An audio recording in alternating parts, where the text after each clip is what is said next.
This is a part of the Digital Communities Program webinar series where we want to be able to help businesses like yourself provide information, help you get prepared for and gain access to capital. Today's session, we have Christopher Galang, and he will be speaking on today is speaking on business and understanding your business credit. Okay, so again, we encourage questions as we go through this presentation. Please put them in the chat and we will try to address them as those questions come up. But yeah, without further ado, here is Christopher. Thank you all. Hello, everybody. Let me get myself situated here. So thank you all for being here. As James mentioned, my name is Chris Kalang. I am founder and CEO of Campione Water. We are a functional sparkling water in Filipino-inspired flavors. We're launching in October of this year, but you might be asking yourself, why am I here talking about credit? I just completed 20 years in banking, and so I sort of held every role in the bank, from sales, marketing, product management. And my last role was in strategic planning, where my team was specifically focused on figuring out ways to help customers and small businesses have access to capital, whether within the four walls of the bank that I worked for or outside in the financing ecosystem. So I am a first-time CPG founder. I established my company just this year in February 2025 as a C Corp. I'm going to giving you this information as sort of context for some of the information that I'll share. So February 2025, a C Corp. I bootstrapped really for the first few months, sort of paid for initial product development, all of the legal fees, etc. But last week on Friday, I closed $100,000 loan from a CDFI. That's a community development financial institution.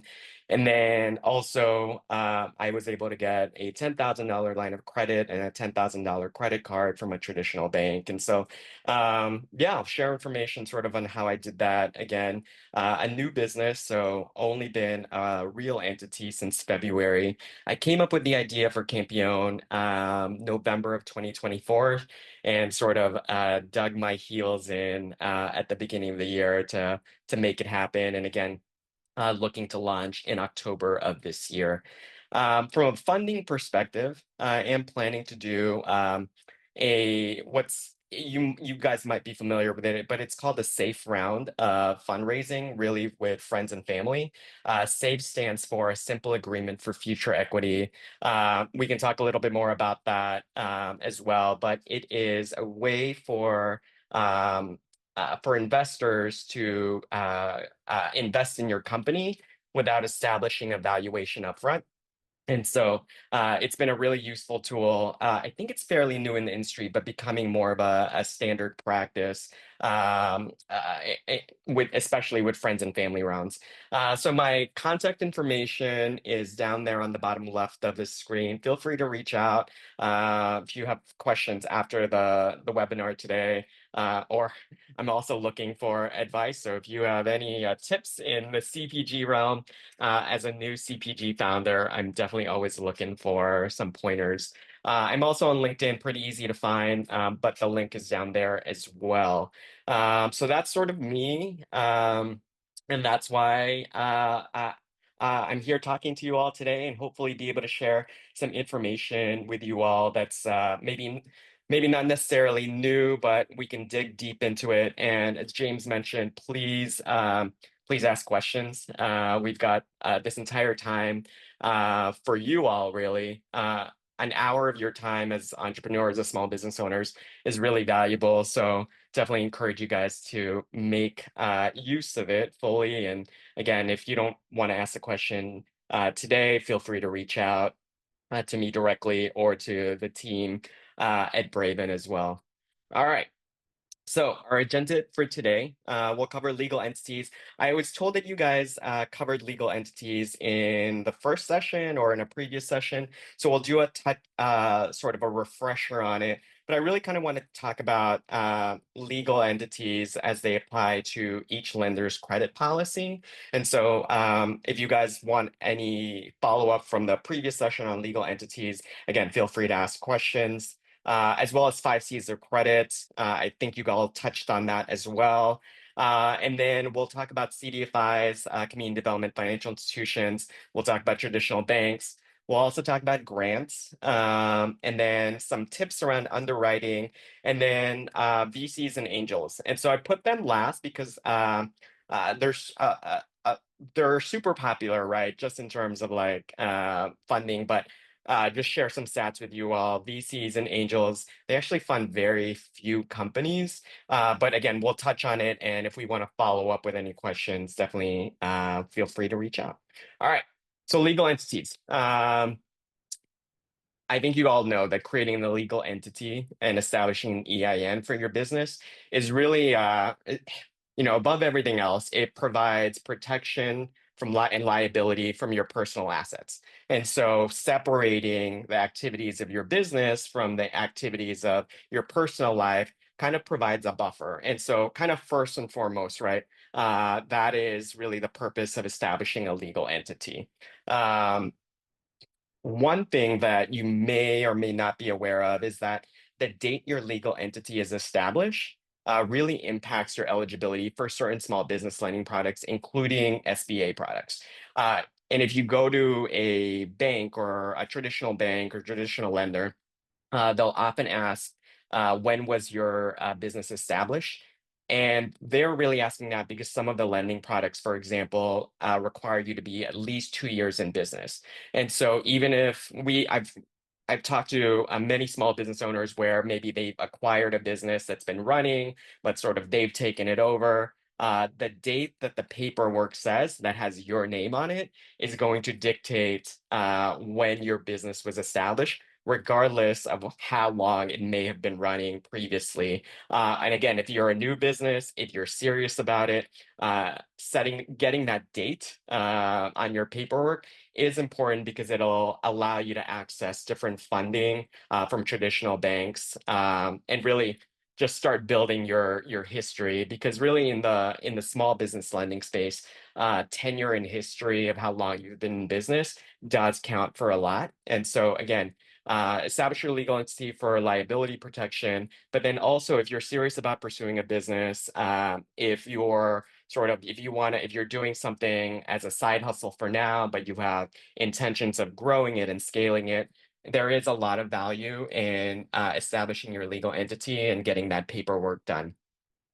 Um, I'm often also asked like which legal entity to form. There's different types, right? An LLC, a C corp, an S corp. If you're a nonprofit, there's also that. And really, in true lawyer terms, I'm not a lawyer. And by the way, we are going to talk about investing in attorney and CPA at the end of the section. But it really just depends on your short and long term goals. And also, more importantly, how your business is going to be taxed. For example, LLCs are typically what's referred to as pass-through entities. So the tax burden is really a pass-through in your taxes in similar tax brackets as your individual, for example. I established a C Corp. So I mentioned that in February 2025, I established a C Corp because I am looking for investors. And sort of at the advice of my legal team, that was really what they suggested because of my funding goals for the company. C Corp is notoriously known as sort of double taxation because it is not a pass-through entity. Um, but again, it's sort of aligned with my business goals and my funding goals. So C Corp is what I established. Um, and really, the the thing is that is you're not stuck in the legal entity that you form when you start. So if you're an LLC today but want to change it to a C corp or an S corp, you can do that. It just takes a lot of legal paperwork, and so give it some thought around like sort of what are your short, mid, and long-term goals, just like with any other business decision, right? On determining which legal entity that you want to form. But really, again, it's important because it protects you from liability. It's important because it gives you access to certain lending products by that date that you were established. Um, each structure is going to have different compliance and record keeping requirements, as I mentioned there. But the thing I kind of want to have you all take away from this is that if you are going to invest in anything, this is sort of one of those things that you do want to give a lot of thought about making an investment in an attorney and a CPA. There are a ton of, kind of DIY online businesses where you can set it up. And, those have value. I'm not taking away from it, but it is, even if you just pay a few $100s to an attorney and CPA for a consult, and then you go and do it yourself, and that is also a really good option if budgets are tight. But definitely, this is an area where you don't want to skimp because getting something wrong here not only impacts potentially your ability to access capital, but then also sort of may be a hurdle down the road as you're trying to access capital, or if you're trying to find investors, for example. And so, investment attorney and CPA, uh, the best place to find an attorney and CPA, in my experience, is through referrals. And so ask around, ask your friends. If you don't have anyone in your network that knows a small business attorney or a CPA, a great resource would be your chambers of commerce. And so pop into your chambers of commerce or just email them. They're easy enough to find. There are tons of them in each of the communities across the country, but just ask them for a referral, and that's a really great place to start. Or if you go to a networking event, for example, there is always a lawyer there. Always a CPA there. And if you still can't find anyone, feel free to reach out, and I'm happy to help you as well in my network, depending on where you're at and what you're trying to do. But what I want you guys to take away from legal entities is that this is worth the investment. I can't stress it enough. Even if it's just a consult, and not like an attorney will actually do the whole thing for you. That's what I chose. Just setting up a C corp. It was a few $1,000s. Yeah, and very happy. Like they set up the stock sharing program, and yeah, so an attorney when you're establishing, especially a corporation, I would say, is worth the investment. So I'm going to pause here. See, I can't see the chat or any of the questions, so feel free to shoot them out, or if James wants to read any of them, I'm happy to address. But I'll take a pause here just for legal entities before I move on.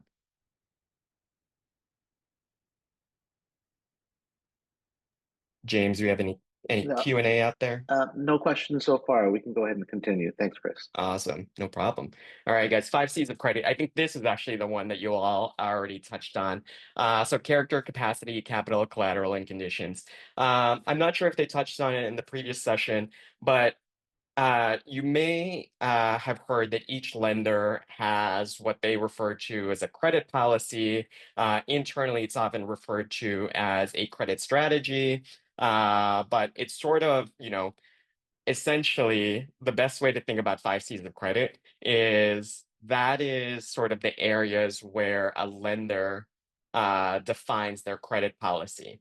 And where they differ is sort of how much they weight each of the C's. And so lender A might weight, for example, capacity very highly. So their DTI requirements are a little higher. Whereas lender B might have a lower DTI requirement.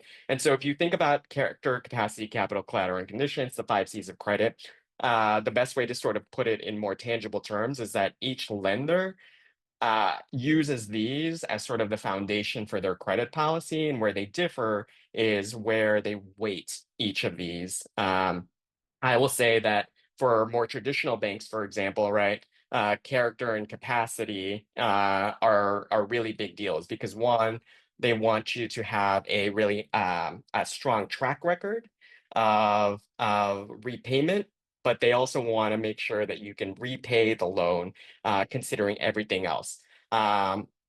CDFIs, for example, they might make more more concessions in the character if they can kind of figure out what the conditions were that led to maybe missed payments or a lower credit score. And so again, we'll talk more about that as well. But that's sort of how I think about 5 Cs of credit, is that it's the foundation for every lender's credit policy. And that's why it's sort of important, super important to consider and to know about. I'm going to take another pause here just to see if there's any questions. I think there might be. And it sounds like my AirPods are going to give out. So I'm just going to also switch my audio while we see if there's any questions.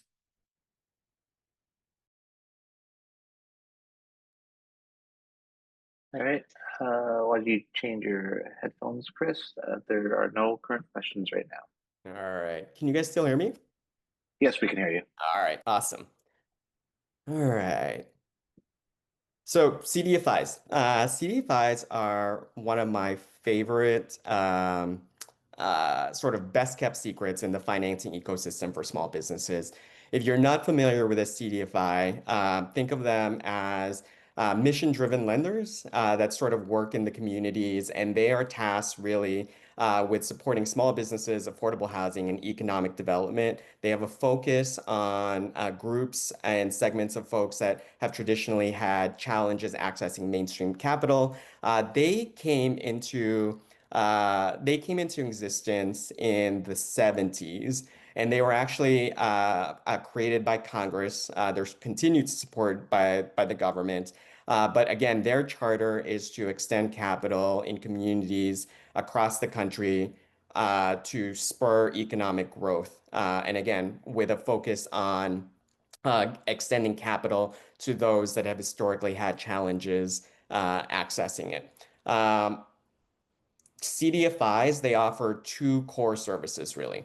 They offer lending and they offer business support services. Some CDFIs do both, some CDFIs just do one or the other. But the idea is that you can go into one of these CDFIs and access lending, but then also access what's referred to as technical assistance, if you're familiar with that term. So if you wanted to say, help on writing a business plan, which we're going to talk about a little bit more as well. Or if you wanted help creating a financial projection plan, you can walk into a CDFI, and more often than not, the services are free or very heavily subsidized.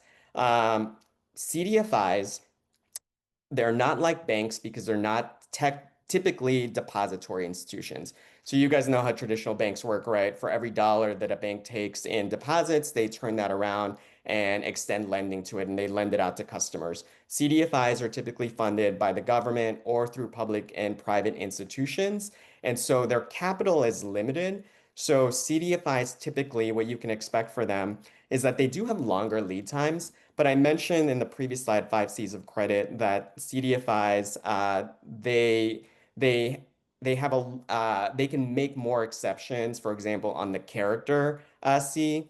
Not saying that, they don't want people with high character, but I heard the term used by a CDFI called contextual underwriting.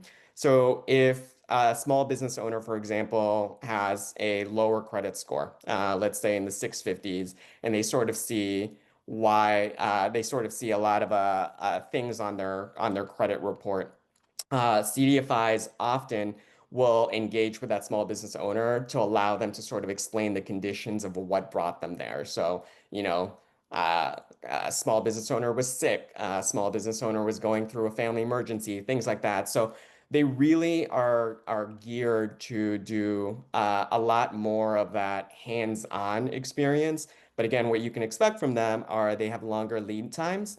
They will require you to have a business plan and financial projections. We'll go over sort of the help around that. And then what they also are known for doing is ongoing support. So I'll just share. So I mentioned that I got a $100,000 loan from a CDFI.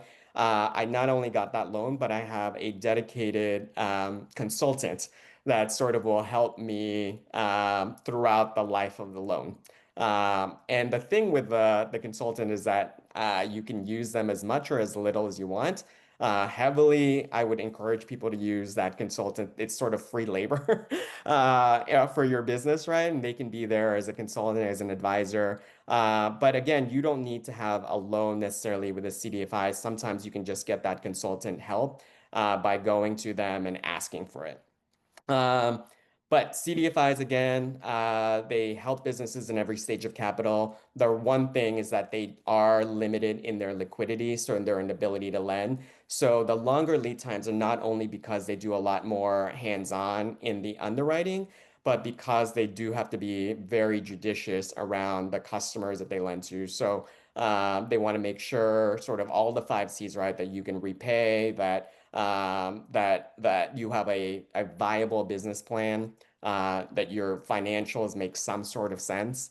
But the thing also that I want you to take away from CDFIs is that they will require you again to have a business plan and financial projections.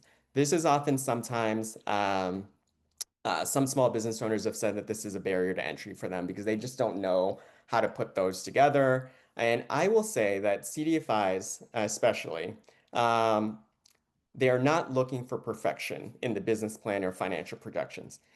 This is definitely a situation where progress is more important than perfection. And so what they are really looking for, and again, I don't work for a CDFI, I just, this is what I have seen happen is that they want you to be able to demonstrate that you've taken all the ideas in your head and somehow put them down on paper in a way that you can explain.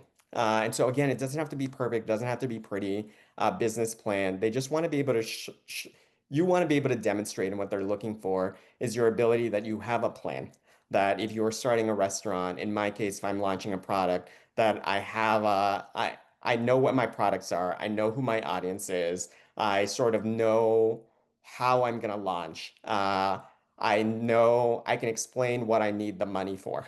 So I asked for $100,000. They literally asked me, how are you going to spend every dollar of that? And it forces you to think. And so business plans are not only great for lenders, but they're great for small business owners. So I'm a big fan of it. And where you can get help is there are tons of templates. All you have to do is Google business plan template, and you get a bunch of options. If you have a Canva account, you can type in business plan, it'll give you different templates on it. You go to ChatGPT or any of the AI platforms, if you just ask, can you create a template for a business plan or give me the main sections of the business plan, it'll give you a template and you can just fill it out. Again, don't let perfection in this case get in the way of progress.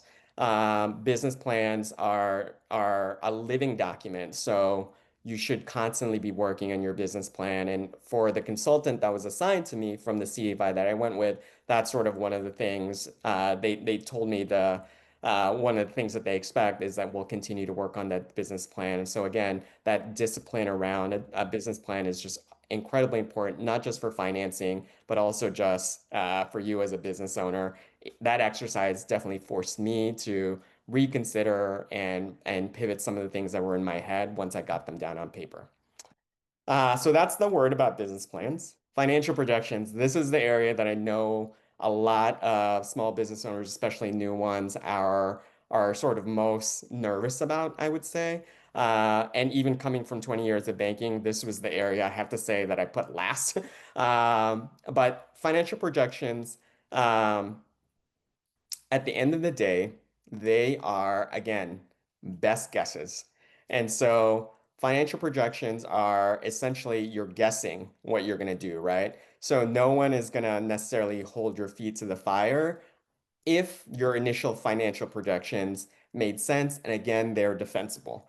And so what really I for this exercise, at least with CFIs, is that the CFI didn't want me to come up with a financial projection where I was making $1 million after 3 months, for example, right? Like it showed a ramp up, it showed all of my revenue streams, or at least the revenue streams that I thought that I would have. So again, it was a best guess for revenue streams.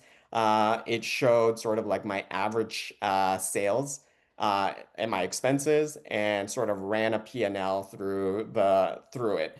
And again, it wasn't perfect. I'm sure it's going to change. I'm sure I'm going to get smarter with it once I actually start selling. But what they were looking for really in that exercise was, have you identified what your sales channels are? Hey, Do Chris, you real have quick. realistic Um, expectations? Yeah, James. just they're saying that they still see the CDFI slide. Yes, sorry, I'm Okay, still on what to expect for financial okay. projections. So yeah, Thank you, Chris. so thank you. But yeah, so business plan financial projections. This is something that CDFIs will expect. I got again my business plan template from Canva. I chat GPT'd sort of like the big areas that I was trying to accomplish, helped me write it. Financial projections, again, tons of templates online, Google. I went with a company called Forecaster. They're not paying me. This is not an ad, but I'm just trying to share the tools that were valuable to me. Forecaster, they are a sort of a accounting software, but they had a free template online. I think it's Forecastr, so there's no E at the end. But they had a bunch of templates. I pulled one from their library. I had to sort of play with it a little to work for me, but it got me like sort of 80% there, and then I sort of helped figured out the last 20%. But again, financial projections, it is a best guess. The thing that you want to focus in on is can you defend it? And so if my financial projection said I was making $1 million after 3 months, that could be realistic if I could defend it, right? If it made sense. And so they'll work with you at CDFIs to sort of understand, like, hey, based on your business plan and your financial projections, do those two things make sense? All right. How to get started with CDFIs? There's tons of them. The best way to do it is by visiting this URL down at the bottom, the bizresourcenavigator.com. Full disclosure, I launched this platform at the bank that I did work for. And so I may be a little biased, but it is a great tool. You answer a quick questionnaire, and then the tool matches you with a CDFI in your area that's curated based on your responses to the questions.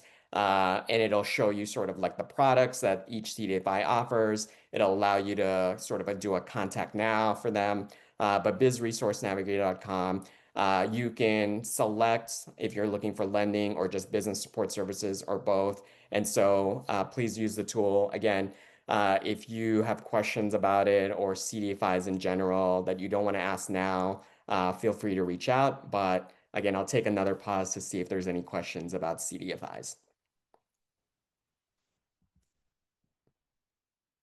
All right. Traditional banks. This is probably the one that everyone's most familiar with. And so again, depository institutions, they do lending from customer deposits. This is really based on established businesses. And so in terms of getting credit, there are some exceptions. What to expect is that most traditional banks, they have what's called automated decisioning. They do have tiered offerings, lower credit limits for new businesses.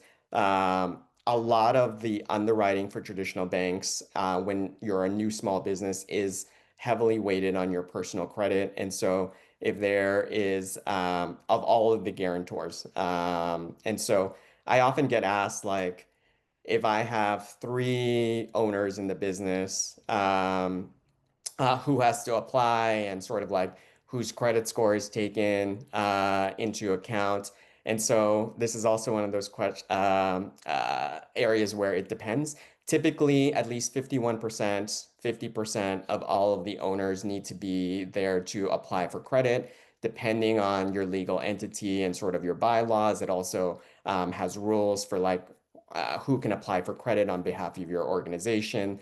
And then on the question about whose credit score, it depends on the lender. Some lenders, for example, will take the highest credit score among the guarantors. Some will do a blend and they do an average of the credit scores. Some will take sort of the lowest credit score. And so it just depends on the bank.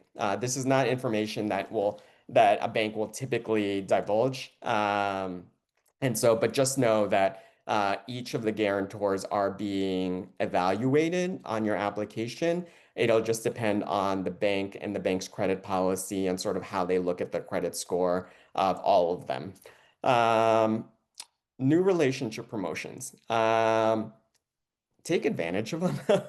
And so it doesn't take a lot to figure out if a bank is running if you open an account, you get $500, right? If you open a credit card and spend X amount of dollars, you get X amount of rewards or cash back. There's a lot of those if you're starting a new business, like I'm not saying go out and apply for every credit card and take every checking promotion, be judicious, but just know that, that's free money. And so if you are going to a bank anyway and opening a checking account or opening a credit card, you might as well take advantage. Again, the best way to do it is just Google or go in, speak to a banker and see if they have any promotions. That's what I did. And typically for newer businesses, traditional banks, what you want to go for is the business credit card and the business line of credit. Um, uh, and meeting with your business banker at your primary bank. I know you've probably heard this, and maybe it sounds cliche, but these traditional banks, even though they're big banks, there is a lot of value in having a relationship with your local banker. And so with traditional, I often get asked, like, which bank should you go with? Um, and again, it's one of these questions where it depends. If you have a really strong relationship with your bank based on your personal relationship, definitely there's value in asking them about their small business services. Um, I did a focus group a few years ago where we were trying to figure out how to get business cus or businesses that had their personal accounts with us but did not have their business accounts with us, how we can get them. The interesting finding there was that there are some businesses and business owners where it was an intentional decision to have their personal accounts in one place and then their business accounts in another place because they wanted that separation. That's perfectly fine as well. You can have multiple relationships with banks. But I would say that start with your bank that with a person where you have your personal accounts and just see what they have to offer. Again, it could be that you could you that there's some value in getting a business line of credit for them, right? Or there's some sort of like offering. And so don't let that go to waste. I would say also in the 5 C's of credit the more information that a traditional bank has on you, and so that's referred to as on us information. So if your traditional bank sees that, on your personal side, here is your track record, they can sometimes apply that when to the 5 C's when you're applying for business credit. So again, it's totally up to you of where you do your business banking, obviously, but starting with where you do your personal banking has some value because of that on us information. And again, when you're applying for credit, what you're essentially trying to do is taking a look at the entirety of the situation and figuring out where you can tell a story about that you are less risky to lend to. And sort of, again, starting at a bank that already knows you, that sees your track record on the personal side, there's tons of value in that. So I'm going to take another pause and see if there's questions on traditional banks or anything else that I've covered.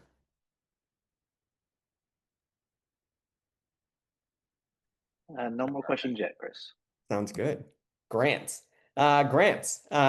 This is an area that I have started to look into. If you're not familiar with grants, they're basically free money. And they're great because they're typically funded by corporations, foundations, and they are unrestricted money.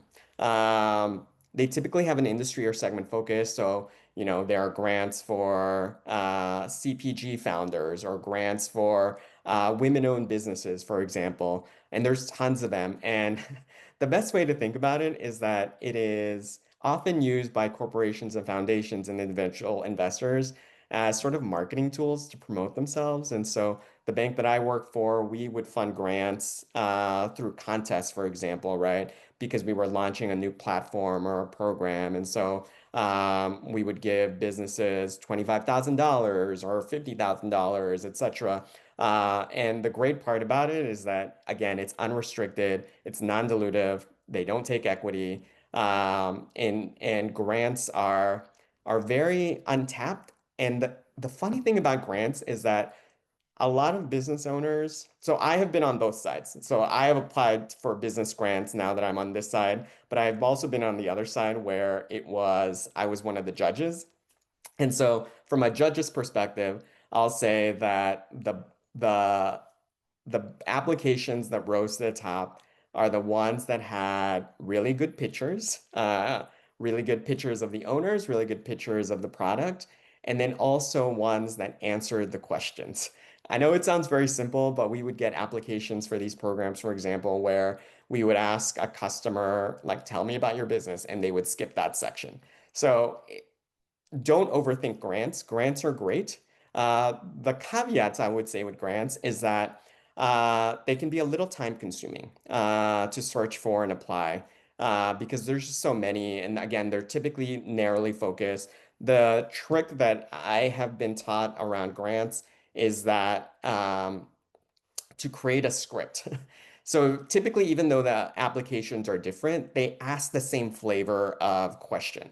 And so it's sort of like, tell me about your business, tell me about why you got into business, tell me what you're going to use the grants for. And again, what you're trying to go for here is something that is well written.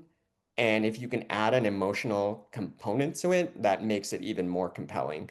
And so, a good example, again, I'm not being paid or sponsored after this, but Verizon, for example, they have been running what they call their Digital Ready Grants program. It's $10,000, again, unrestricted. If you just Google Verizon Digital Ready Grants, you'll be able to find it. Their rules are, I believe, you have to watch two of their business videos and it unlocks the application. And it is a very simple application, but it's those same questions like, who are you? What's your business? What are you going to use the grant money for? And again, what you're trying to do is create a compelling story because if you think about it, right, what I mentioned was that grants are typically used by corporations as marketing tools.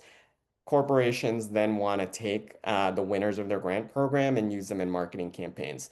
So that's also something to expect is that if you do win a grant, it's typically there's some public speaking involved, publicity events. Again, but it's fairly typically light. But and it's also a good cross promotion. So you're using someone else's marketing dollars to promote your business, sort of a win-win. How to get started? Again, Googling them is the best way. I did join this powertopitch.com. It is a grant prep program. If you guys want to learn more about it, feel free to reach out. Again, not sponsored. I'm really just trying to share the tools that have been valuable to me and that I'm using, that I can personally speak to my experience for. But Power to Pitch, they have a grant prep program. They have a library of available grants that you can search. But then the program is really intended to help you prepare a grant application and then help you give you tools for making applying for grants more streamlined. So once you find it, the program gives you tools they call script building blocks that you can just copy and paste into the applications. And again, if you want to learn more about that program, happy to share or happy to connect you with their founder, Kat. She's great. She's an industry veteran around grant prep, but really the tool of why I signed up for Power to Pitch was she has the grant library, and so you can go in and find the grants. Again, that's so much of the time of looking for grants is just searching for them and figuring out when the due dates are. And so, again, if you want to learn more about that program, please feel free to reach out. I'm going to take another pause and see if there's any more questions. All Hey, right. hey, Chris, just real quick. Yeah. I just wanted to point out that Keisha let everybody know in the chat that for the Verizon, it doesn't really provide any money, but it does provide services. So just to clear the limitation on those type of grants that provide services versus money. Uh, I would search for the Verizon Digital Ready Grant Program because I'm 99% sure Okay, that it's a $10,000 grant just because I applied for it and I know the program manager. okay, Not that she's okay, gonna give me, but there is the grant program might be closed right now, but they do run that program yearly. So again, if you missed it, put something on your calendar for next year because I believe Verizon made a public commitment around extending X millions of dollars to small business owners. And so they run that grant program as one of the ways to get that money out. And so take a look. If you can't find it, let me know and we'll clear that up. But Yeah, yes, we'll email it to everybody. We'll do a little bit of research and find that for you. Okay. awesome. All right, guys. Underwriting behind the scenes tips. So these are pretty basic, but you over the years and working with small businesses and being on the bank side, these are where most customers get tripped up. So business entity documents, personal financial statements, just know that you're going to be asked for those. If you're applying for credit, whether it's a CDFI or a traditional lender like a bank, you're going to need to have those. Um, One of the tips that I was shared for me with another small business owner was creating a Dropbox where you have the folders for these. Lock it down, but that way it's always available to you on your phone. If you need to get access to it, you have a link to it, you can download it. Take your time with the application. So on the traditional bank side, I mentioned that what you can expect is really automated systems. Mostly what these automated systems are looking for are inconsistencies. And so STIPs are the things that you want to avoid. STIPs are stipulations. Basically, it's when the system says that, hey, what you put in this part of the application doesn't match what you said in this part of the application, it stips you and it asks you to explain. These automated systems, they're great. They're sort of algorithm driven, right? They're really accurate, but what they're looking for essentially is an inconsistency. What happens typically with banks is that if an automated system says that I can't make a decision, it then flips that to two paths. One is that you've triggered a rule in the automated system that says we are declining you, or you've tripped a rule in the system that says, hey, we need an underwriter to take a look at this. And so those are typically the two paths. Um, Obviously, it's better if you want to get the underwriter to look at it that way. It's not a final decision yet, but really take your time with the application. Make sure there's been a lot of tips around, for example, making sure that all of the guarantors and owners of the business are on the application.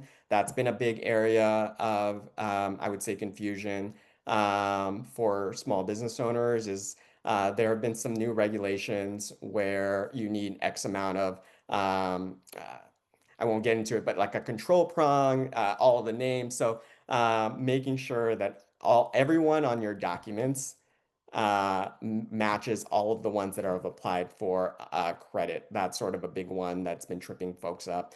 But again, take your time with the application because you want to avoid those stips. If you are stipped though, the faster and with accuracy you can get the requested documents in, the better. Because the last thing you want to do is have your application sit on anyone's desk. And so underwriters, they get a lot of applications that they're reviewing. And so the faster you can get those documents in, but accurate, the better. So that's sort of pretty basic, but you would not imagine how much that trips up people. For larger credit requests, whether it's with a non-traditional lender or a traditional lender, you again expect to submit a business plan. At the bank that I worked for, again, if you were asking for over, I would say $100,000, that would be one of the things that we're asking for. Financials, almost 100% of the time. But be ready for those. Again, it goes into the be organized. Um, this next bullet, I'm going to spend a little bit of time here. Ask for the amount that you need. And so, again, this is an area of research that I did where we found, interestingly enough, that men ask for too much and women ask for too little. In general, that was sort of the finding, where men would typically, they were really looking for $50,000, but they would ask for $150,000. So that's one strategy, right? And then women, they would say that they needed $100,000, but ask for 25. And so for both of the segments, for every small business owner, ask for the amount that you need. Because again, when you get to that question of like, how are you going to use that money? Like, as long as what you're asking for is defensible and you can explain why you need it, like that is what they're looking for. So, one, don't short sell yourself because in credit and capital, sometimes too little is just as much as too much. And so, this is really an area where you want to spend some time to make sure that one, you're factoring in what you're going to use it for, add a buffer as well. Um, One of the things, and this is a tip that has just worked for me, was that I am a pre-revenue business. So when I was looking for the amount that I needed, I also factored in like I would need part of that loan to pay the monthly payment on that loan until I was generating revenue. So that was one of the things that, I sort of factored into how much I was looking for. I needed a couple of months to get runway to get the cash flow because I wasn't generating revenue yet. So really spend some time thinking about the amount that you need and don't ask for too little and don't ask for too much as well because it will come around to being more detrimental to your business. And so I think the mentality around asking for too little is like, oh, my business is only doing X amount, so I'm only going to get approved for this much. Let the lenders decide that. Again, what your job is as a small business owner is to figure out what you need the money for, prioritizing your needs, and then going to a lender. And so ask for the amount that you need. The second tip here kind of is the best time to apply for credit is before you need it. You've probably heard that saying before, but desperation makes lenders nervous, and so that is also where your financial projections come into play. Is that if you're a seasonal business, for example, and you know you're going to need a loan through your low season to buffer your cash flow, like you want to be applying for that ahead of that dip and when your financials are in a stronger position. Because again, right, you're looking at the lenders are looking at the application and they want to look at a healthy business, not a business that's about to go into a dip in their sales. And so, again, it just takes planning, but the best time to apply for credit is before you need it. And I already touched on this one, but an existing banking relationship does have value. In my case, the $10,000 line of credit that I got, I technically on paper was not eligible for it because the product rule said that I needed to be in business 2 years. But I applied for it, and again, based on personal credit history and relationship with the bank, they were able to get me the minimum amount. And again, when it comes to credit cards and line of credit, typically the lender tells you the amount that you're approved for. Some lenders will put in a field for like amount that you need or credit limit that you need. Um, Again, ask for the amount you need, but then also sometimes there is value in getting that business credit card under the business's name because then the value there is you're starting your business credit history, right? And so use it, pay it off, just like you would do on the personal side. Again, you're 18 again, all over again, and building your personal credit. And so think of the things that you know now on your personal credit that you would love to tell 18-year-old you applying for the first credit card. And really, a lot of the same tips apply. And yeah, that's sort of a good segue into the last bullet here.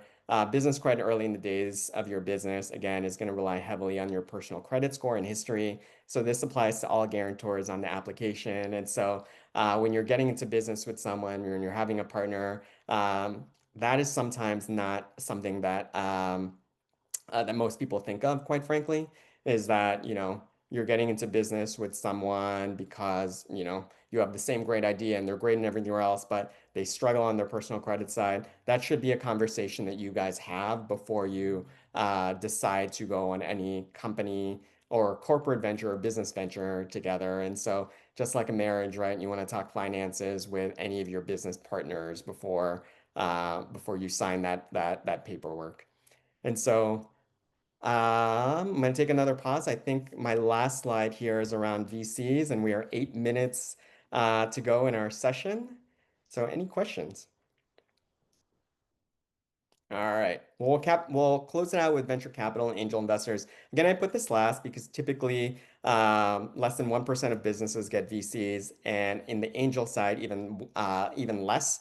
And unfortunately, for women and minority-owned businesses, the percentages are even lower. And that is just because VCs and angels, their business model is that they are looking for companies that have potentially 10x plus return, right? And so they're looking for companies where they can invest, hold that money, and then exit as quickly as possible and go on to the next one. And so, unfortunately, they're not investing in maybe a restaurant venture unless it's like a franchise model, for example, right? Or a dry cleaner or sort of more of the service-oriented businesses. But I did just kind of want to touch on it. I am with that safe round of investment that I mentioned earlier. I am going with friends and family, but I am gonna try to get some angel funding, just because CPG and drinks and beverage category is very capital intensive, and so I know I'm gonna need outside investors. And again, that's why I set it up as a C corp because most VCs and angels will only invest in C Corps as a legal entity for a variety of reasons. But again, if you've got a tech or product company and you can demonstrate a 10x return or more on your business, like, yeah, seek out angels and VCs, but just know that it is going to be a lot of meetings and a lot of no's potentially. But really, the great part about VCs and angels is that if you get one yes, it opens the door not only to more yeses, because this is definitely an area where if you get one to do it, the other VCs and angels feel more comfortable investing in someone that is not where they're not the lead investor. And how to get started. This one's really interesting because what I found is that you can Google VCs and angel investors, but to get an actual meeting, it takes someone in your network, to introduce you.